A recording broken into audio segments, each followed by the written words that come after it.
Well, thank you for joining us for the Independent Comic Books Then and Now panel. We'd like to go down the line and have our panelists introduce themselves and what some of their works they're most proud of. So I'm Robert Wilson IV. I'm primarily known from working on Heartthrob at Image, or at Oni Comic, Oni Press, jeez Louise, and Fish Planet at Image, and just did an issue of Barbaric, the Hardest Blades with Vault. And I'm going to be doing another project with Vault here in the next, sometime around next year. Is that the one with the talking ants? Yeah. You'd have a good time with it. Actually, you should do some covers.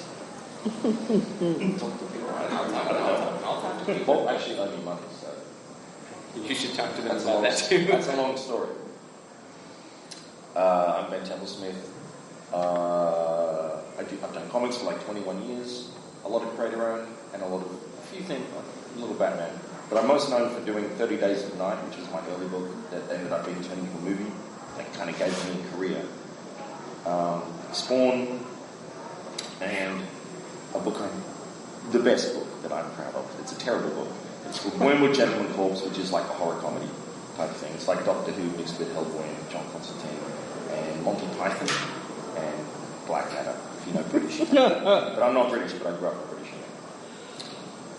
I'm Kyle Strahm, and I do like Blackadder. And I'm mostly known for the current book I'm drawing, which is called Twig from Image Comics, and I drew a book called Spread at Image, and I've written a few things on Earth at Image, and a book called Into Radness at Dark Horse Comics. Well, I'm Richard Pini, and we started out, Wendy and I, doing a book called Elfquest, and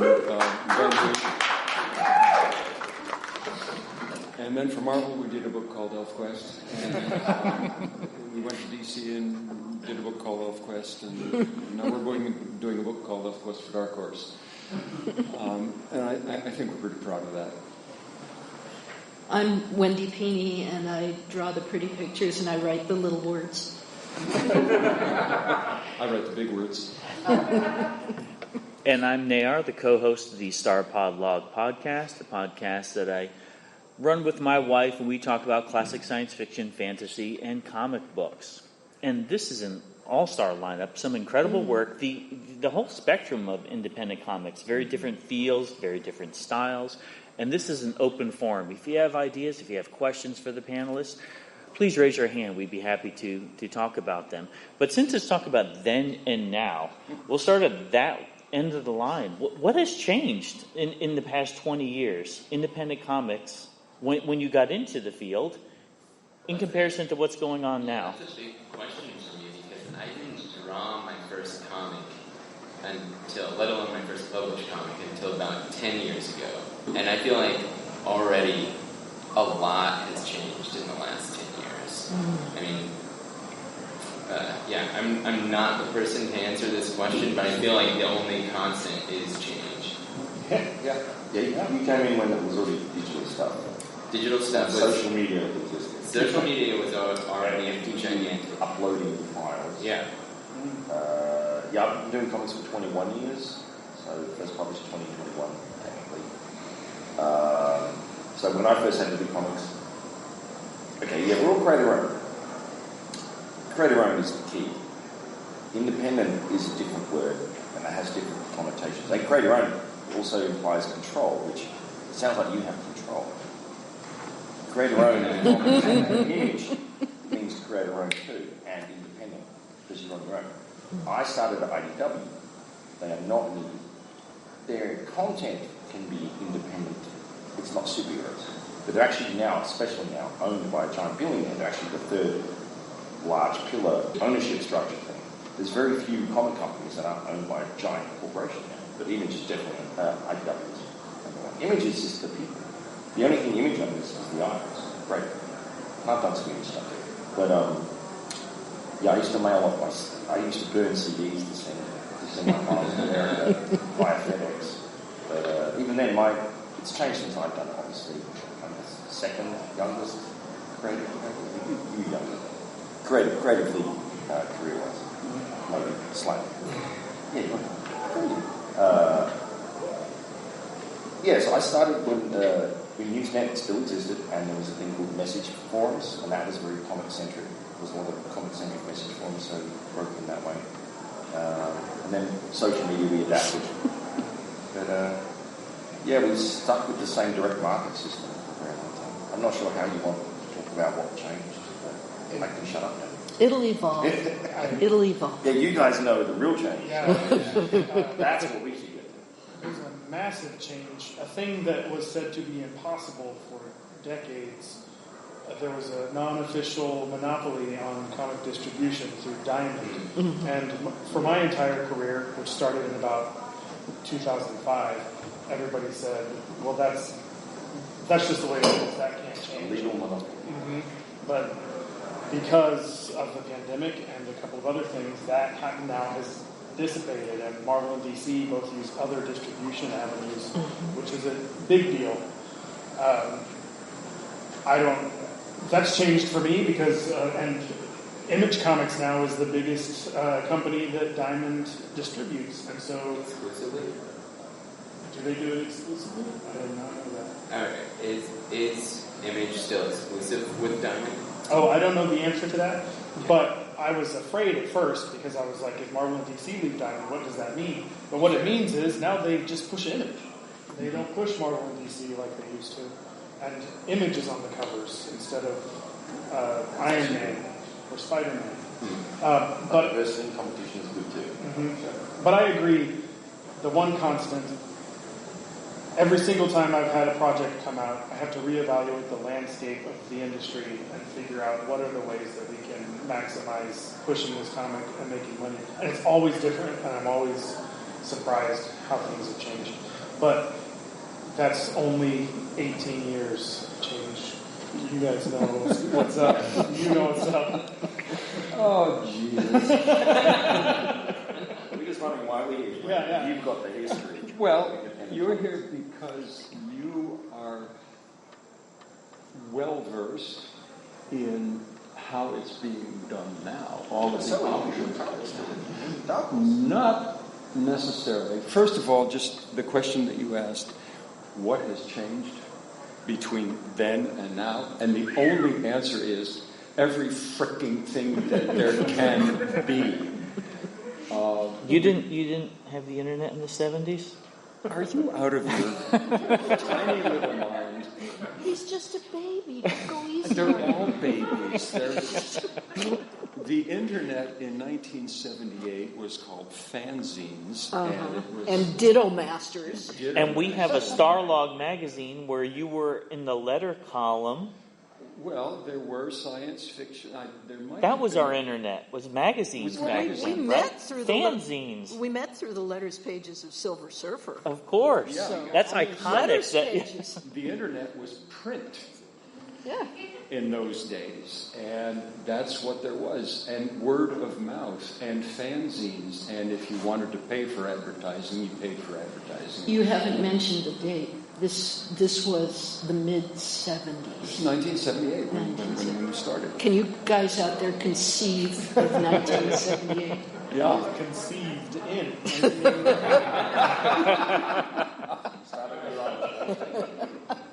Wendy, you would write letters to Marvel Comics, and back then they would write your address in the letter column. Those were gentler times. You must have gotten a deluge of mail. I wrote a letter into the Silver Surfer and received dozens of letters from guys all over America and Canada who wanted to meet a girl who read comics, because there were 3 of us. AKA Unicorn. Now that has changed now, because look at the audience. Why did you pick the hot one? All right, you want to know the story? All right, do you want to tell the story? Oh, you're talking about me there? Yeah, why did you pick the hot one? Yeah. Okay, I have to tell. Because I got letters from guys who told me what color their eyes were and what their favorite superhero was and who they thought was stronger and how many pimples they had. But this one, well, first of all, the return address was from MIT, and my mother said, "Open that one." And then I did, and his letter said, "I really liked what you had to say in your letter. that was printed in the Silver Surfer. But if you want to know more about me, you have to write me, and I promise you surprises await.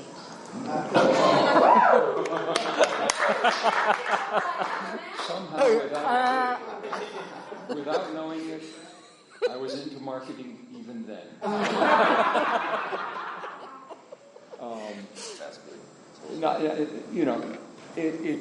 It is part of comic book history how we met, and that we got together and began Elfquest. And Elfquest is her idea. She's been telling stories literally since she was born. She's been drawing almost since she was born. I have a drawing that she did at the age of 2.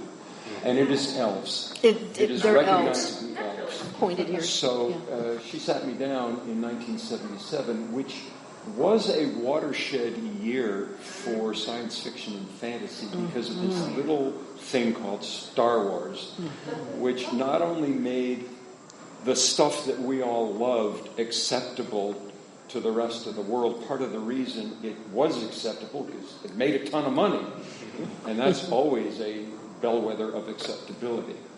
And she said, I have this story that's been building inside of me. She told it to me, and I said, I like this. What do we do? We were both fans of comics. We thought, do we write a novel? Well, then you don't get to see her artwork. What about an animated movie? Well, yeah, I just happen to have a spare $1 million or $2 million lying around. We can certainly do that. But Will Eisner, I think, is the one who said comics are the perfect melding of words and pictures. And we were both fans of comics anyway, so let's do a comic book. Okay, how the hell do you do that? Now, this is 1978. It's all print. Undergrounds had existed for some years, Zap Comics and all that wonderful, wild, crazy, uninhibited stuff. We didn't want to do that. Marvel, DC, Archie existed. They were mainstream. They were the juggernauts of the world at that time. And we took Elfquest to Marvel and DC. And they said, it's a little too strange for us. Best thing that ever happened. Yes. Well, like the little red hen in the fairy tale, in the story, we do it ourselves. We didn't know diddly squat about making comics, publishing comics, distributing comics, anything. It was learn, and there was no Google, there was no nothing. No. We had a couple of exemplars. There was the beginning of what was called ground level comics, and specifically two titles. There was First Kingdom, a black and white comic put out by Bug Plant, done by Jack Katz, and Star Reach, which was an anthology comic put out by Mike Friedrich. He had a bunch of different writers and artists in it. However, I had no idea who these things were, but I saw these comics. Some, probably a head shop. Because that's all there were. There were not comic shops really at the time. And I looked at only these just starting up. And I said, all right, let's do Elfquest like this. And I went to the Yellow Pages, which was a big, thick paper book with information in it. And I looked under printers, and I brought her art, and I brought these comics. And I said, can you do this? And they'd say yes or no. And if they said yes, how much would it cost? And we did. That's basically, we jumped into the pool, and we started. Well, I want to jump in and say we really knew absolutely nothing about what we were doing. It was by the seat of our pants all the way, and I think it might be kind of hard for you to picture it was sort of a barren desert when it came to alternatives to the mainstream comics. The field was wide open. And in our ignorance and innocence, we just stumbled into that field. We caught lightning in a bottle. We knew 2 distributors because Phil Suling and Bud Plant, East Coast, West Coast, both knew me in my prior career as a science fiction fantasy artist, which I had thought was going to be my career. And so they knew my reputation, and the name value helped them decide to take large. I mean, we did something pretty stupid, which was our print run was. We did 10,000 Yeah. in 1978 because we didn't know any better. We figured, we're going into comics. They print large stuff. And between the two of them, Phil and Bud took the entire run, and it sold out in, 2 months? It sold out. But you see... Was this Elfquest 1 or Fantasy Quarterly? Well, it was Fantasy Quarterly. I'm shorthanding the history. Yeah, sorry. If you want me to go deep... I'm doing deep cuts. But it sold out, and that's what allowed us, because there's a very sordid story about Fantasy Quarterly, it allowed us to start our own company and go from there. But in those days as well, I think they started with 2 distributors, but in the heyday, there were 8 or 9 or 10 distributors. Yeah, Diamond was one of them, but only one of them, and not the biggest one, not the most important one. And you had, if you put something out, you could sell so many to this guy, because this guy serviced this region mostly. Phil did here, Bud did there, Capital City did up there, and there was a certain amount of competition for what you were offering. You weren't stuck taking the terms that were given to you because this is the only game in town for you to go to. God, in the 90s, things went sideways for the first time, and, second time, and, that's a whole nother panel. But when we started, there were a number of distributors.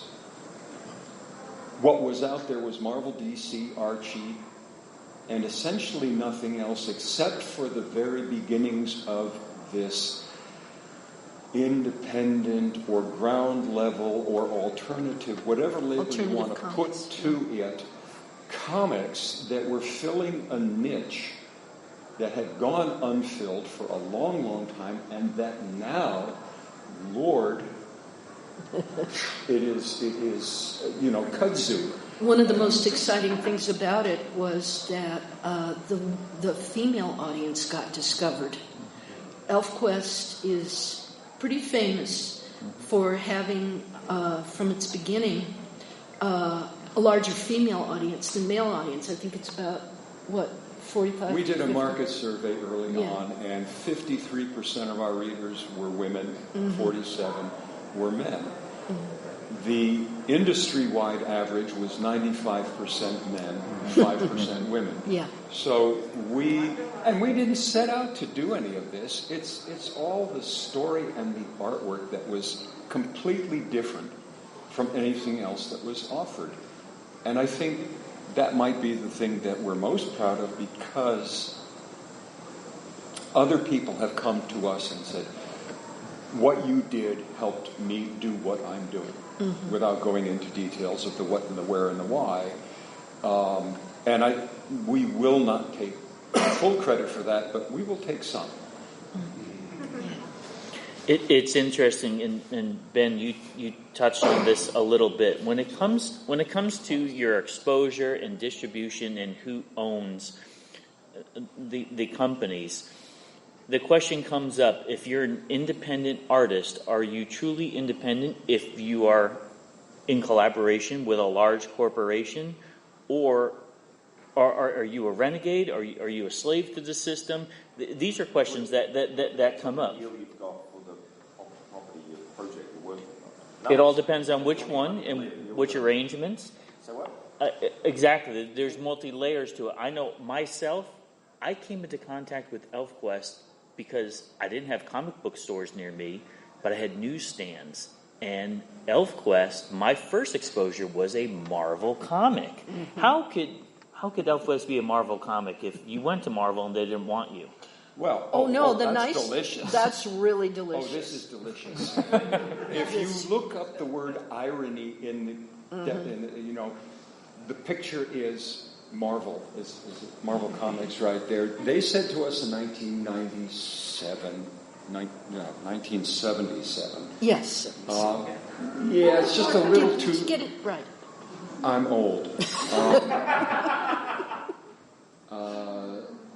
It's a little too weird for what we're doing, and if... The adjective was peculiar. Peculiar. What Marvel was doing in 77 was, very much standard Marvel superhero stuff. They were trying a couple oddball things, but the notion of licensing something that they didn't come up with in-house, I think, was the most peculiar thing to them.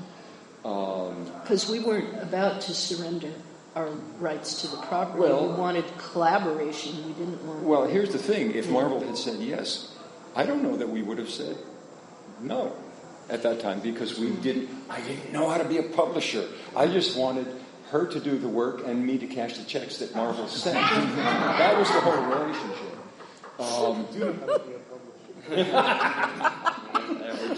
We're just negotiating price now, madam.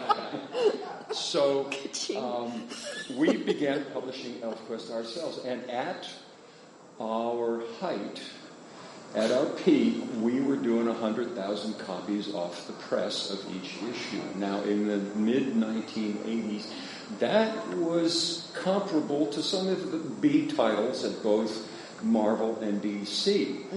And that first series had a beginning and a middle and an end, and we did as much ballyhoo as we could. The quest is coming to an end, the big conclusion, this, that, and the other. And we had friends in the comics. We knew lots of people at Marvel and DC, and there was a lovely lady named Carol Kalish, who was the direct sales rep or manager for Marvel Comics, and she knew that we were wrapping up that series and that it was very successful. And she came to us one day. We probably met at a show somewhere and said, "You're wrapping up Elfquest. Would you be open to the idea of a reprint license?" Have you seen the cartoon How the Grinch Stole Christmas? Remember the smile that does this? That was me. Because Marvel had turned us down, and now Marvel was coming to us. But they're smart. They knew we were a success. I like to think that we were smart because we had an audience through the direct market, which was comic shops. And by 1984, there were a bunch of comic shops in the country.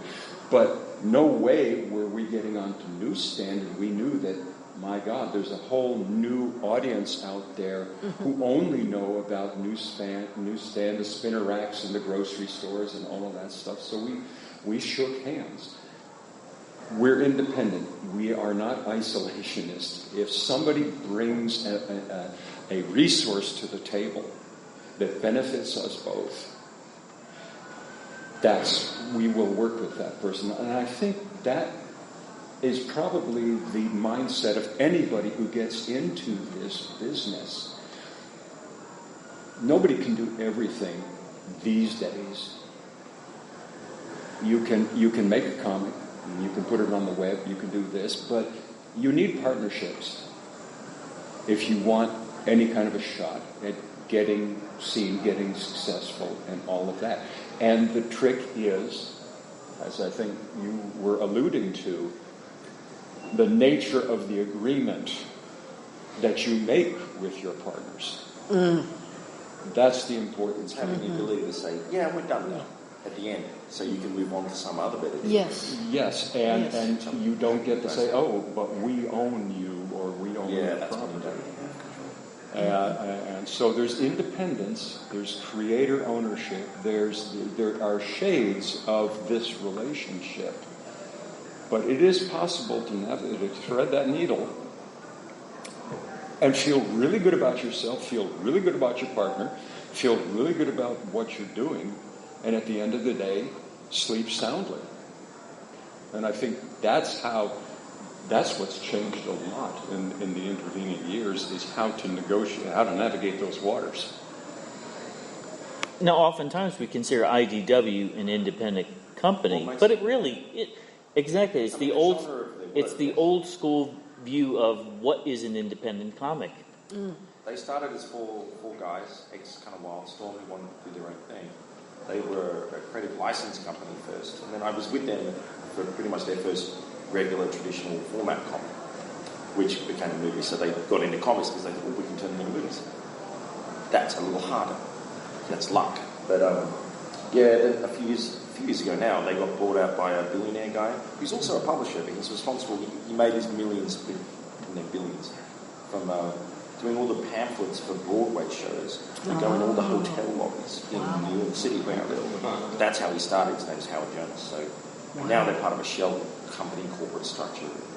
So I don't consider them independent in any way of ownership of what we do. But yeah, genre-wise, they do a lot of stuff. They do superheroes too, but they're eclectic in their genre, if that's what we're talking of independent. Otherwise, it's all superheroes, and we get called independent. And I think that's something that changed from then till now, how we view independent Image. Image is ginormous as a company. And it's not just superheroes. It used to just be a lot of superheroes. It was virtually all superheroes. Now the things that they're known for more so are the slice of life, horror, every type of genre. Dead and Saga, and maybe Twig. Exactly. Let's talk about like that partnership. Why Image is such a good fit for Twig. Okay. Well, first, I do want to say Image is huge in market share, but it's actually not a huge company. It's a very small company, and like Ben said, the only thing they own is that eye emblem, and it's I don't know how many people it is, 10, 20 people that work at that company. It's Image Central, right? Because then the other partners own their own little studios. Sure. Fiefdoms within Image. And those are smaller companies, but Image itself doesn't own anything. Except the logo. But for Twig, it's a great fit because Scotty Young, who writes it, and I both have a relationship with Image. And the process of getting a book picked up at Image, you have to go through a pitch process. But it helps a lot if you have a track record. And both of us have done projects there before that have made money. Neither of us have a project there that's in the red, which matters. And sure does. It was very easy to convince them to let us do this project. And we didn't really know if anyone would respond. We just made the book that we wanted to make. And we were very fortunate in the reaction to that. But he and I both are very firm in our desire to own the properties that we work on. For me, if I'm going to spend a year drawing a thing, I do not want to give the rights away to a company because that's a year of my life. And any project I work on, I want to continue to get paid throughout my life for the work. And the royalty structure at Image is the best there is in the entire industry. And it's because of their footprint, because their name brand is so strong.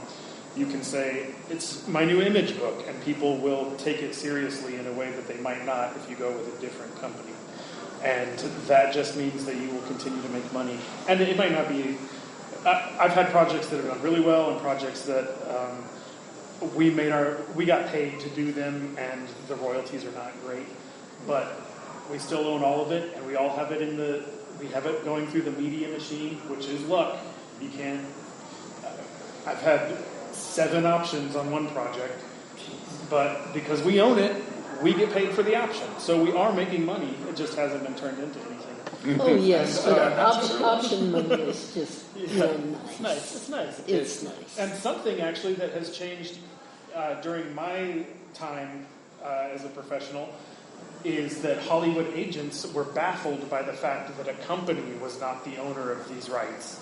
So they'd say, well, who the publisher? We need to talk to the publisher. And you're like, I'm sorry, but they don't own any of this. And publishers love to be the owners of the properties. Oh, they do have that. Create their own books. So I think Image is the best deal in town if you want to do creator-owned work.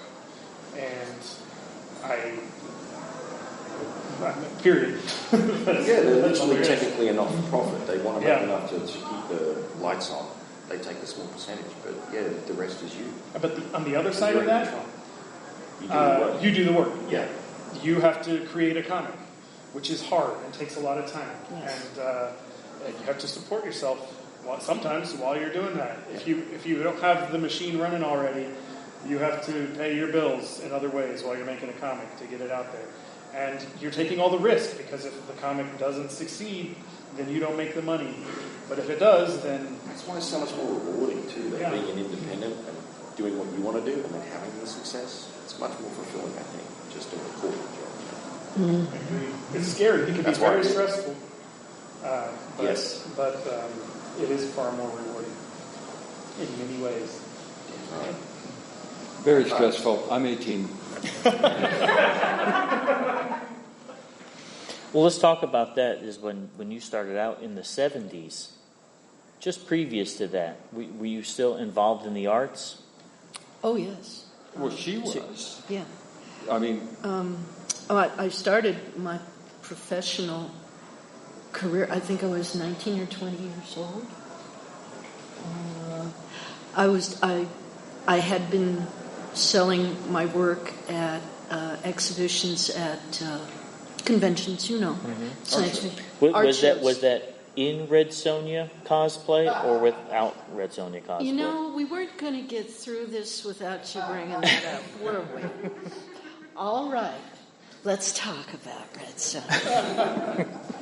Okay, now, just very quickly, I started in my very early 20s as a science fiction and fantasy illustrator for Galaxy and If magazines, and was selling my work, at art shows. And I had made something of a name for myself. And Richard and I met, and he supported me in that. I began to think that my career was going to go in the direction of being an illustrator, maybe in the direction of a female Boris Vallejo or something like that. Then we met Frank Thorne,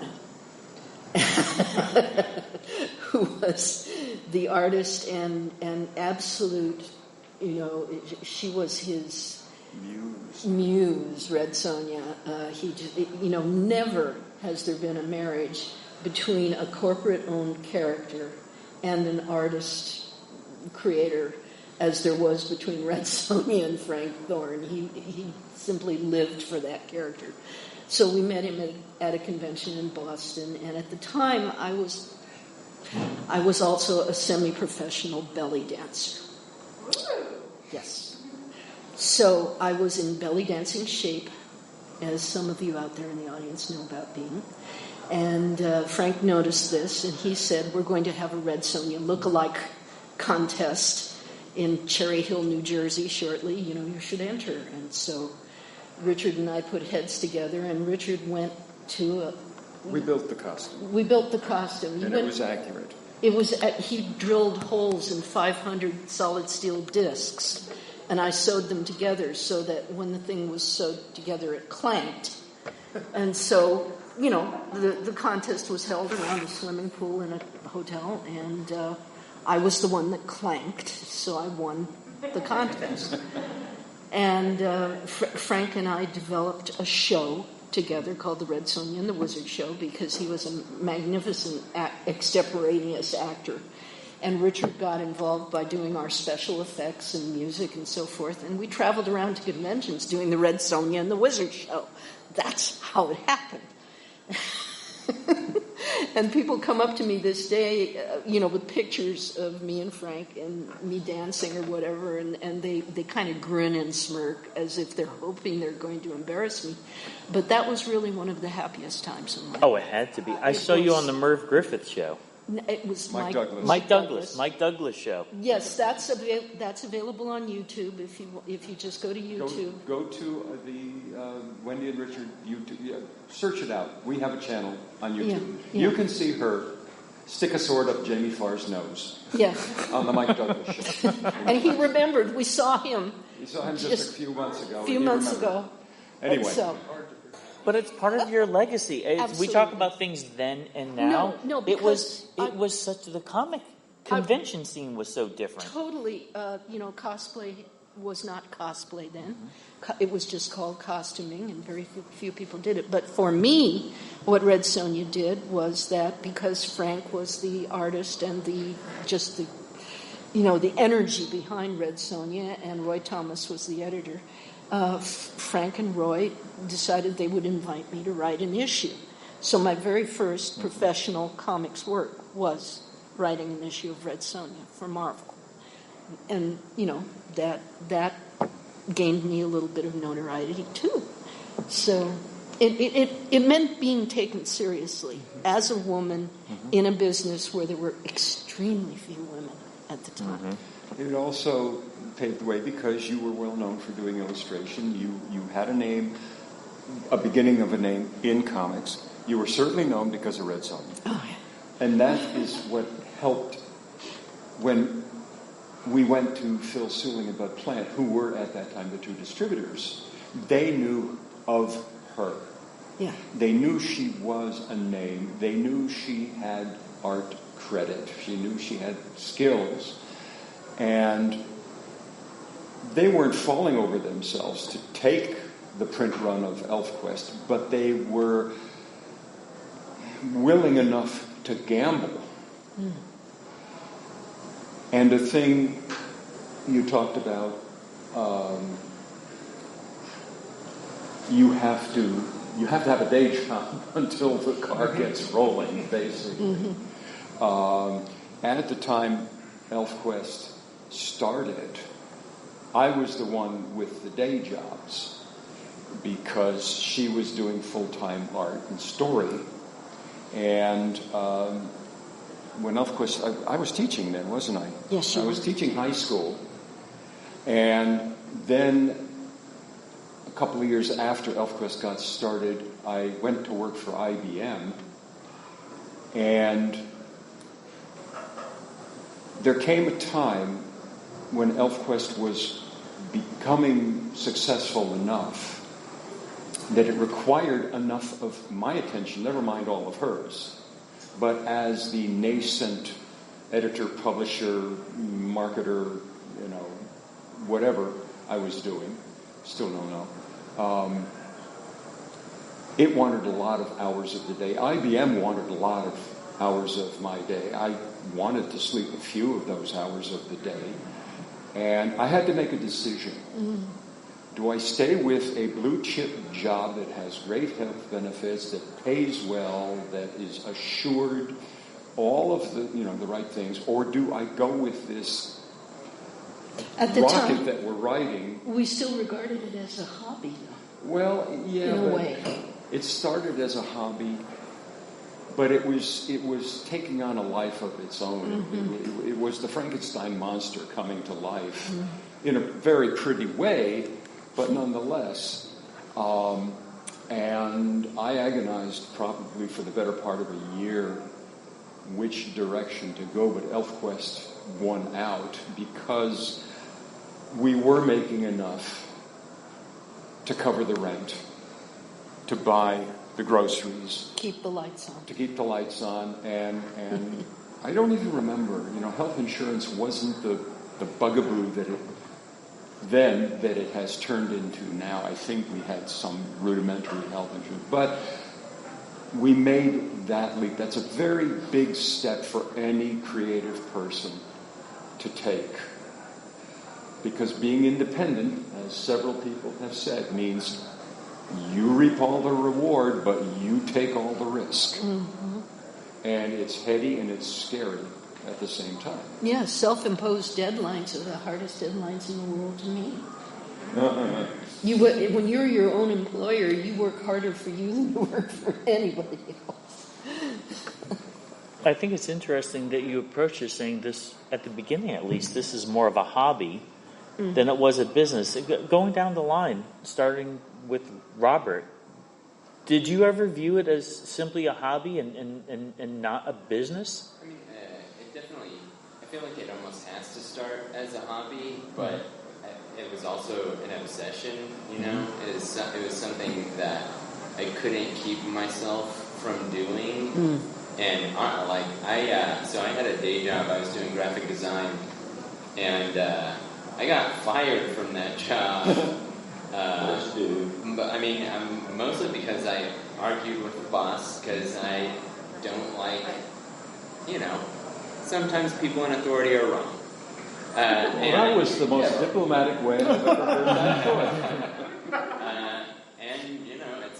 got my stuff done, I would just start drawing. And I was not ready to go full-time, but it's like, okay, I had X months of severance, and I had actually fairly recently got married, and my wife was just like, just try it. Like, you're obsessed with it. Like, look, if we can hang out an extra 2 hours a night and you like you can chill out with the drawing, let's just try it. And it was not easy, and it didn't always work. We've all laughed that way. Yeah. It didn't always work. But on the average, it worked, and I'm here now, 10 years later. Mm. I think the word hobby should not also be a dirty word. Absolutely. In a sense no. of, yes, it's not professional, meaning you get paid for it necessarily first, but a hobby is most often what is people's passion. Yeah. Yes. Always to accept it. What do you do? It's like, no, what are you passionate about? What do you have to work at, and what you have as a hobby are two different things often. We're very lucky to turn our hobby into a job. And make it work, even if it's horribly hard work sometimes and stressful. Let me just jump in, and that was really because, as I said earlier, she's been an artist and a storyteller all her life. She is a storytelling factory. And when you are that, stuff has to come out. Yeah. And this would be, from our perspective, back 44 years ago now, this would be the biggest project that she'd ever done that we would ever work on together. And all we wanted to do was provide a channel for her to get this out into the world, get it out of the head, because it's painful if it stays there too long. Get it onto paper, get it in print, and just not lose our shirts in the process. And that's what hobby kind of meant, or means when we use that term. We weren't looking to make a career. A labor of love. A labor. We weren't looking to become a business. We weren't looking for anything. It was just get it done and don't lose money in the process. And what happened. But no, it is passion. It is not unprofessional at all. And Well, I'm sorry, because I jumped in. I didn't even know what I was going to say. So it's all good. Well, I just wanted to jump in and say that products born of passion are often far more original than corporate-owned carriage. I mean, the diversity of type of story and art that comes out of this passion is why, to me, the independent comics movement then and now is the most exciting part of the industry. I know a lot of creators, comic book creators, who their identity is wrapped up in the idea of being a comic book artist or a comic book writer. And when their career goes through highs and lows, when they get to the lows, they take any job they can get, they work themselves far harder than they should. The benefits they get are nothing. They get paid to pay their bills. They abuse themselves, they abuse their health. What they really should do is get a part-time job and work on the thing that they're passionate about for exactly the reason you just said.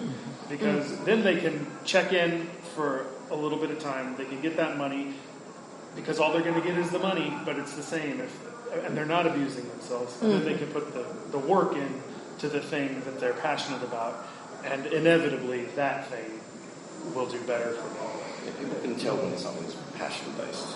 Oh, yeah. And the electric company doesn't care where you got the money. They just want it. I'd like to talk about, we're talking about things then and now, how the word gets out about independent comics. Let's look at the 90s and 2000s. There was a magazine called Wizard, the Guide to Comics. And I know everyone on the panel is familiar with it. We don't have a print media, and before that it was Comic Scene, Starlog magazine. There was always some kind of publication that would report on the buzz on what's new in the world of comics. We don't have that now. It's strictly the internet. How do you feel about that? Again, going down the line, starting with Robert. Yeah, I mean, I think it's amazing if you're good at it, and it's really bad if you're not. Like with most things, I feel like the internet, it kind of there's a hollowing of the middle, right? The people who are doing well are still doing incredibly well. Yeah. And Top's always great. Yeah, Top's always great. Not many people at the top. But I do think that what the internet does provide that's so valuable is venues for more different, weirder things to find their audience. For people with passions that aren't already supported by the mainstream to find an audience. Because what is weird tends to become mainstream, you know? Yes. Yes. But usually slower than the people creating that weird stuff need it to be to live, you know? Mm-hmm. And so the internet has and can speed that up a bit, and I think that's really valuable. A lot of independent properties get their start nowadays on the internet as webcomics. Well, yeah. And the wonderful thing about that is if you are digital savvy, the artwork can be preserved and can later be collected as a publication.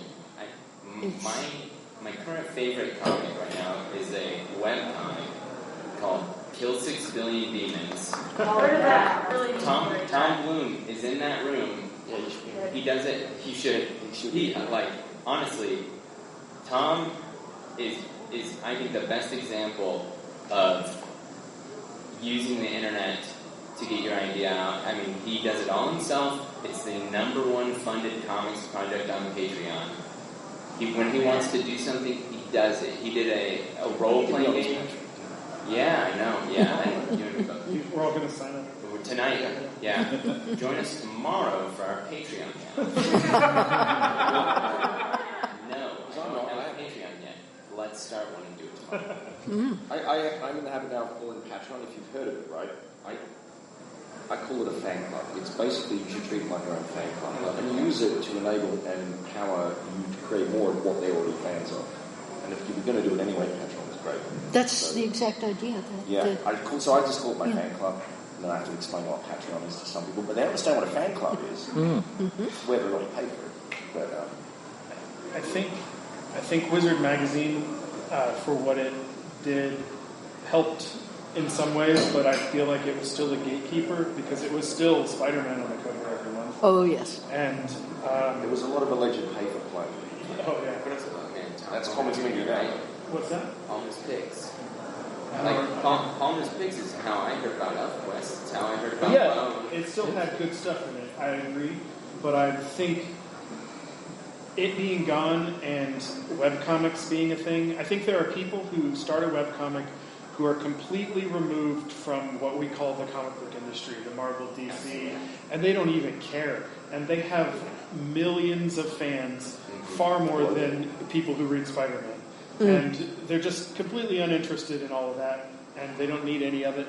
And book publishers, bigger book publishers, are giving them crazy deals, unheard of deals, to publish their work because the fan base is there. And I think that would not have been possible 20 years ago. And I think the internet is great because, like you said, there is a huge diversity of weird content. And people, I don't use weird as a negative, I use it as an absolute positive. Where people can find exactly what they're into. And it makes it harder, because there's so much competition, it makes it harder. But it also makes it so you need fewer fans, because you are engaging with them directly. You're not going through a middleman that takes all the profit. So there are all these plus and minuses about it. The new problem though is, where do you find the content? Like how? Because there's certain the corporate control of the platforms about where you can find the thing. It's not really, even Google has an algorithm. Oh, right. And social media algorithms stop you reaching your audience. So, and WebGens is great, Tapas is great, but within their website, there's a structural politics of who gets promoted the most, how you find it. But it's all there. It's great. I think for 10 years, people have liked saying the gatekeepers are gone. I think that's a total myth because the Instagram algorithm is the new gatekeeper. Like, if you want to play, you have to jump through all these hoops to do that. Yeah. But I think Ben and I were talking about it 2 weeks ago. Email newsletters. Yeah. Collect people's email addresses, and you email them directly. And people like it. Well, as long as it doesn't sound like complete advertising. Yeah. They like the interaction, like hearing from you as a human, because they signed up, so it's worth a shot. And I think any project you do, you get a wave of attention. It might be a big wave or a small wave. But if you can you can let that wave come over you and just dissipate, or you can direct it somewhere. And I always tell people, direct it to your newsletter. Get all those people's contact info. Because I wish the projects I did 15 years ago that people were passionate about, I wish I had all that contact info for those people. Because who knows where they are? They're just... And bingo, that whole then and now thing comes back and stares me in the face. Going back to 1970, it was all print. And it was fairly egalitarian print. There was Starlight, there was Comic Scene, and they took note of Elfquest because Elfquest was somewhat of a phenomenon. And you say the word image to me, I'm going to have two really schizophrenic reactions to that. Because we go to the mid-90s, and the reason there are far fewer comic shops is, and I'm simplifying like hell, and I own that. But Image had a part to play in that. And now they are the bastion of, the best royalty structure, all of this wonderful stuff. The internet is the same thing. You have access to everything. So does everyone else. Everyone has a megaphone, and you have to sort through the noise to get the signal. Facebook started as, the example of the good that Facebook might once upon a time in another universe have done was Arab Spring. Did start as a way to grade hot college girls? Yeah. That's what it was. Let's rate. Yes, I know what you mean. Now, as you say, the algorithm is monarch, is God, and for the advertisers, and we are running into having to go through hoops just to get a post out there to be seen by a tenth of the people we thought we were going to be seen, which is why I feel old. We have helpers now who are younger than us, and I'm not going to say how much younger because that would be embarrassing, who know this stuff. I grew up magazine. I grew up print. I grew up 8-10 distributors. This is what was baked into my DNA. This stuff now, if we had to launch Elfquest today, I wouldn't have A, the first clue, or B, I don't know that it would fly. Thank God we are who we are, and it happened when it happened, and that we can sit here and talk about then and now and learn from each other the similarities, the differences, the highs, the lows, the plus, the minuses. But it is a very, very different world out there than it was. And that's a great thing. Just got to learn how to thread those needles. Okay. Question right over here then? Please, I just wanted to ask, since thinking about the topic of from then to now, I wanted to maybe just ask a couple questions about craft, like the illustration and drawing part. And so I wanted to ask if any of you on the panel have migrated to using tablet interfaces for the actual line work? Absolutely. I've been digital since 2002. Taught myself. And so a lot of that started out like with coloring maybe on the scans of traditional drawings. I wondered, are there others of you that have migrated completely over to a digital tablet process for your line drawings and everything? I started drawing on paper. I never drew at a professional skill level on paper but I would finish it digitally, and I got over the hump digitally. So I've never done it all on paper. Yeah, I did start on paper, and I'd say I'm like 75% digital now. And for me, like I love the feel of inking on paper. So I just print out my pencils, but like all my weaknesses as an artist can be overcome digitally, right? Yes. Like I draw faces too big. Just use transform. I know, it's so forgiving. Control Z. I have dropped a bottle of India ink on a page and simply had to throw the page away because there's no rescuing it. But if you do something similar digitally, you simply go back through history and you correct the problem. It's tremendously forgiving, and you meet your deadlines so much better if you're digital style. I'm still 80% real life, real world, meat world as I call it, and then 20% computer, just using Photoshop to layer a few things and add some colours. But I still use a mouse. I have a tablet, I've still never taken it out of the box. Because I know it changed my process and my style a bit. I know it takes that. Digital's great if it speeds you up, because then it makes sense. But you lose the originals, which you can also potentially sell, and they're a historical object. So I like that. I know I'll change it. I'm not anti-digital. I was one of the early digital. Dave McKinney and stuff like guys like that revolutionized using Photoshop and comics and mixed media. So. But like no matter what, the tool is just a tool. It is still just a tool. Yeah. But What gets your work done? Yeah, I wish I could do it on paper because I'd love to sell those, but I'm so much faster. Yeah. I mean, I could do it on paper. It's possible. But really, only I'm convinced only the top 10 or 15% like popular artists are selling most of their originals. yeah, I don't sell most of mine. I sell some. We got a couple, maybe, Tom?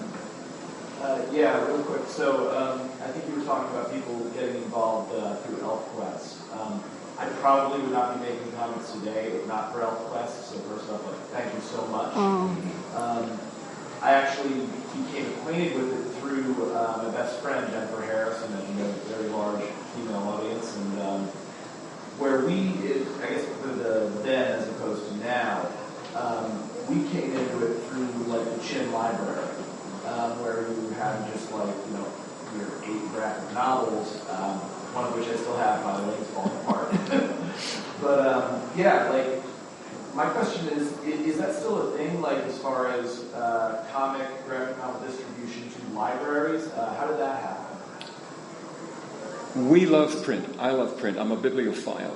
Dark Horse, our publisher partner now, has come out with a wonderful series, the complete Elfquest books. They're thick.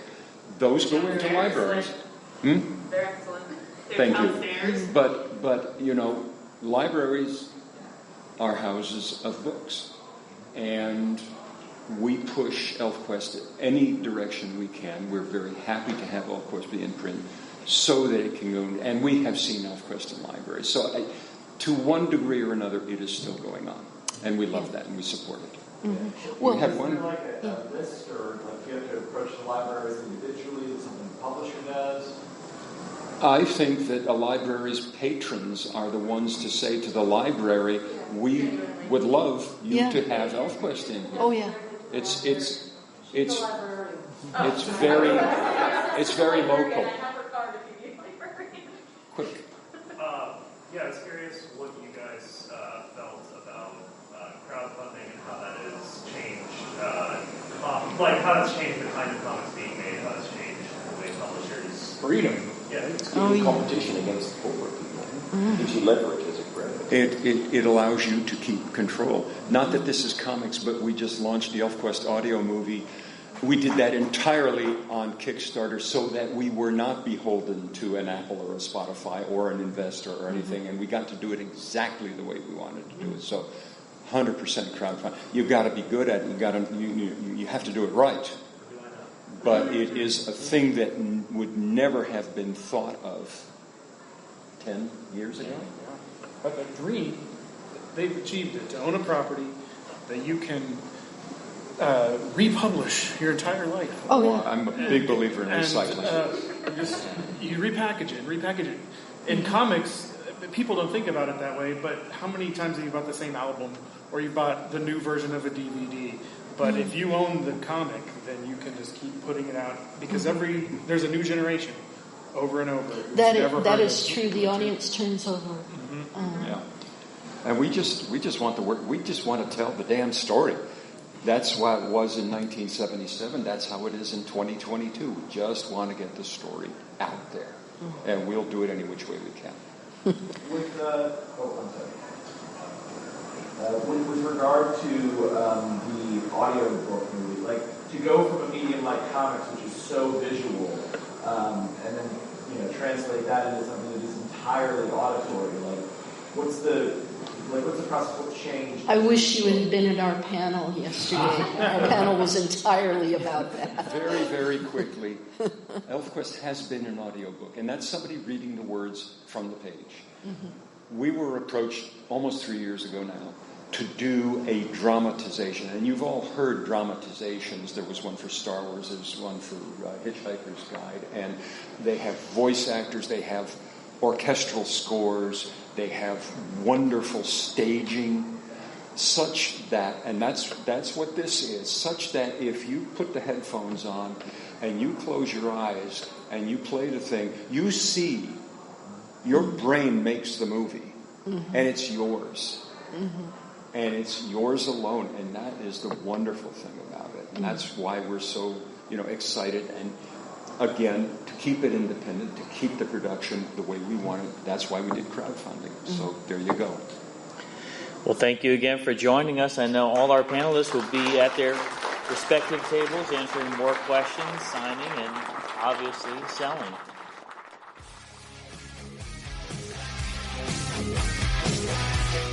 Thanks for listening. Make sure you hit that subscribe button and join our Facebook group. Live long, and may the force be with you. Nanu Nanu.